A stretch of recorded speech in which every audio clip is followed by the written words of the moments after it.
کادیر و ئەندامانی ئەنجومەنی خەلیفانی کۆمەڵی دادگەری بە گوڕوتینەوە کار دەکەن بۆ سەرخستنی لیستی 285 کۆمەڵی دادگەری. ئەوان شەو و ڕۆژ ناوەستن لە پێناو سەرخستنی کۆمەڵ و کاندیدانی.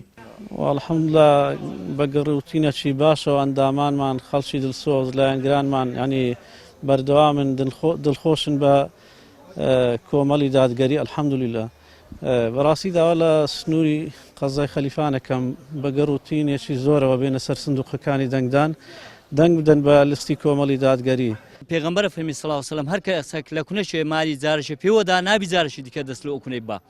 ئەوانە چەند سارە ئەو خەڵکەی ئیوانە کاتی هەربژانی خەڵکەکەی گەرم و گوڕەکەنەوە دوایش پشتێ لەو خەڵکەی دەپاشەکەن. ئێستا کاتی ئەوەیە کە خەڵک دەنگ بە کۆمەڵی ئیسلامی بدا لەبەرەوەی ساحب دەنجی خۆیە و ساحب هەلوێستی خۆیە دەنگەکانیان بە فیڕەوە ناچێ. پشتەوان بەخوای ئینشاڵڵا سەرکەوتن هەر لە کۆمەڵی ئیسلامە. کۆمەڵی دادگەری کوردستان بە بەرگریکارێکی سەرسەخت لە مافی هاوڵاتیان دەناسرێتەوە. لە هەر کوێیەک زوڵم و ستەم هەبوو بێ کۆمەڵ لێی بێدەنگ نەبووە.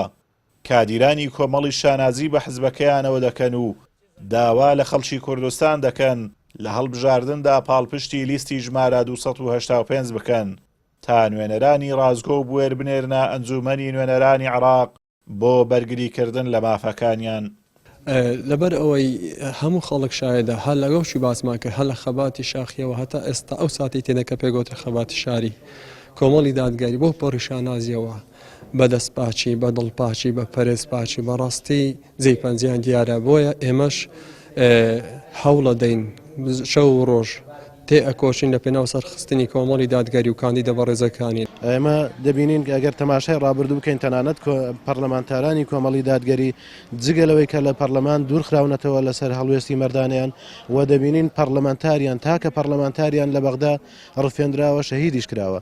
جا بۆیە ینی بە خەڵکی لەوە دڵنیابن کە پەرلەمانتارانی کۆمەڵی دادگەری وەک لە ڕابردوودا خوێنیان لە پێناوی ماف و ئازادیەکانی خەڵک بەخشیوە ئێستاش بە هەمان شێوە بە گیان و بەدڵ ئامادەن لە پەرلەمانی عێراقدا بە خوێنی خۆیان بە گیانی خۆیان بە هەڵوێستی مەردانیان بەرگری لە خەڵکی بەشمێنەتی کوردستان.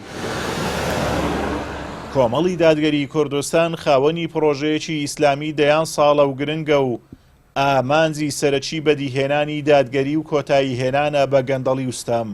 کار دەکات بۆ دەستەبەرکردنی مافەکانی هاوڵاتیان لە بەغداد و بۆ ئەم هەڵبژارنە ژمارەیە کاندیدی ڕازگۆ و بوێر و شارەزای دیاری کردووە تا نوێنەراتی ڕاستەقینەی هاوڵاتیانی هەرێم لە ئەنجومەنی نوێنەرانی عێراق بکەن.